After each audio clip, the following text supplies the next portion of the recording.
I'm Doug Gee. And I'm Katie McCall. New right now, a Nassau school board pledging to investigate a video that appears to show an educator making some controversial claims. My sexual identity was always part of my work because I believe in making connections with kids. Do you encourage your teachers to write like a curriculum advanced in diversity, equity, inclusion work? Yes, covertly. Every district is doing this covertly. Every district is Except for doing the covertly. black. See, I don't want to use the word insidious. The word I want to use is just quietly disruptive. Disruptive. Just you know, as a classroom teacher in your buildings, you put your little rainbow sticker up. That class, because that was the class that I was like, let's watch some drag, let's talk about it, let's have fun. The more work we could do at the elementary level, breaking down the gender binary, with girls and boys. Lean on your tenured colleagues to do some of this work because we need you. So this would be a great vehicle, I think, to do DEI work. Yes, absolutely. I hope that you guys aren't letting these type of people slip through the cracks. Yeah. So that's our mission. He thinks he can't get caught. It's hubris. It's hubris. Pastor Tinnen are the subject of a hit piece by Project Veritas released on Sunday. It's entitled "California Reverend Says It Is Critical to Discuss Sexual Identity and Gender with Children at a Young Age, Admits Parents Would Be Upset If They Knew Their Queer Kid Was Coming to Me." We used to meet at the church because it was free, and kids would say they're going to youth group. Right? Smart. We moved to the library because kids said they were meeting their friends at the library. So it's not lying, but it's not fully the truth, right? But it keeps them safe. That's all I care about.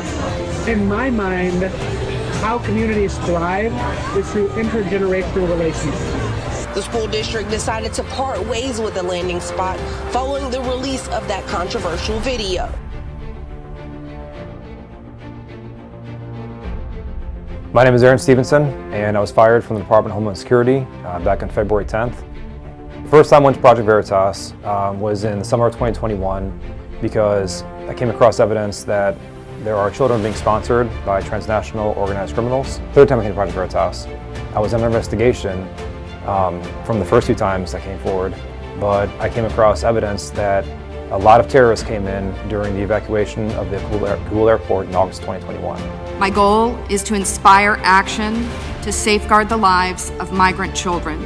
There was an example when Project Veritas went and knocked on doors in some of the hot spots that I gave them.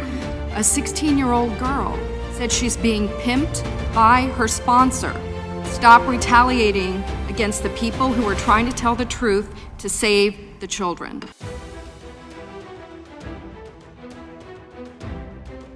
A new Project Veritas video shows an undercover investigation of gender transition centers' practices, and it's raising concerns that puberty blockers may be administered to children as young as 8. We do have patients who are starting as young as 8, 9, okay. So we do have folks on the younger side. The therapist doesn't know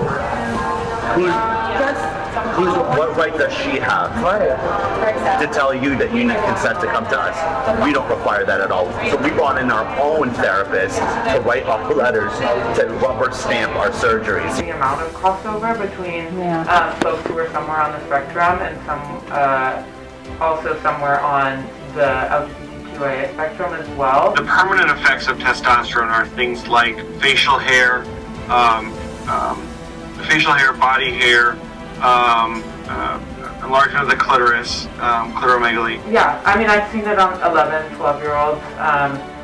I was under the impression that I was going to take a cure and be healed, and I didn't understand as a mentally ill child that I was signing up for lifelong medicalization. Attorney General Ken Paxton is joining the fight against gender-affirming care. The move comes following a report from Project Veritas, which appeared to show the center had patients starting as young as 8 or 9.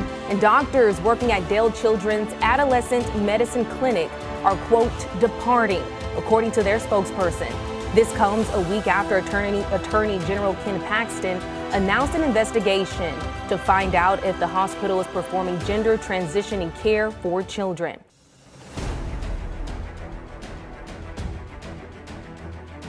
Project Veritas has a new undercover report out.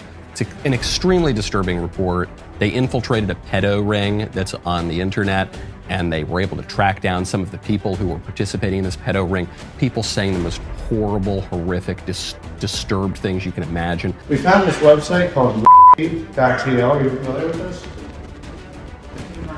This website, .tl, were you a member of this website? I was. That sort of thing is connected to my addiction. Right. What is your addiction? Safe to assume that you're attracted to children? Like young children? I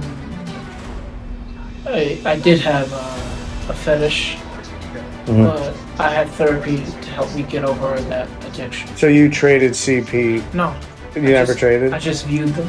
Federal laws are explicit about viewing and owning child porn.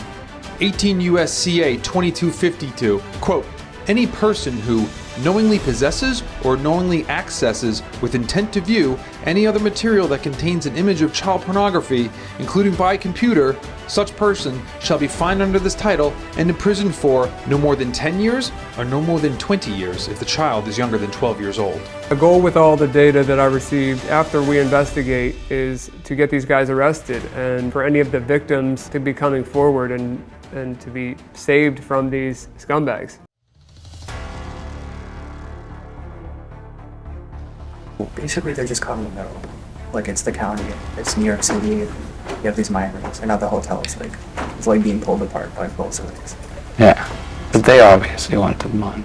Yeah, I mean, it's a shady place, for sure, but, you know, Okay. because they're trying to turn it into a holding shelter, basically. Okay. Like a migrant facility under zoning laws. You can't use Oh, internet access. sure. I don't know Anything that in it's the for us hotel. to tell, but there's Okay. Yeah. Now who's making the case to turn it into that? New York City. Here I am. Mayor Adams, hey, why is New York spending so much money? Why is New York spending so much money to transfer migrants to a hotel in Rockland County? Mayor Adams, do the taxpayers know what you're spending to send migrants to Rockland County? No response? What's your relationship with .go? Thank you so much. Just like you. I have no relationship with .go, sir. Great job, Project Veritas. Great organization. They cold bust them as they come up. Hi, I'm Hannah Giles, and I've just been named CEO of Project Veritas. You might remember me as the 20-year-old reporter who wore a sarong and stilettos in the landmark Acorn investigation. I'm the journalist who originally conceived and developed the idea for the undercover Acorn video investigation, which I later executed in 2009 with fellow investigative journalist James O'Keefe. The recent void in leadership at Project Veritas has led us to today. The Project Veritas team is the most creative and mission-driven team I've ever seen. I'm honored and humbled to now lead this team into a new era. At Project Veritas, we are more committed than ever to producing stories that expose the stubborn false narratives that plague our society. The team has done some incredible reporting lately, exposing pedophiles, telling the truth about the medical professionals pushing hormone blockers and gender transition drugs to children as young as 8 years old. Congress and state legislators are responding to this investigative reporting in dramatic ways. With your support and my core vision on what needs to be done, Project Veritas will shine light into the darkest corners and will continue to resurrect great journalism. Courage has always defined Project Veritas. Now, I'm honored to join their fight for truth.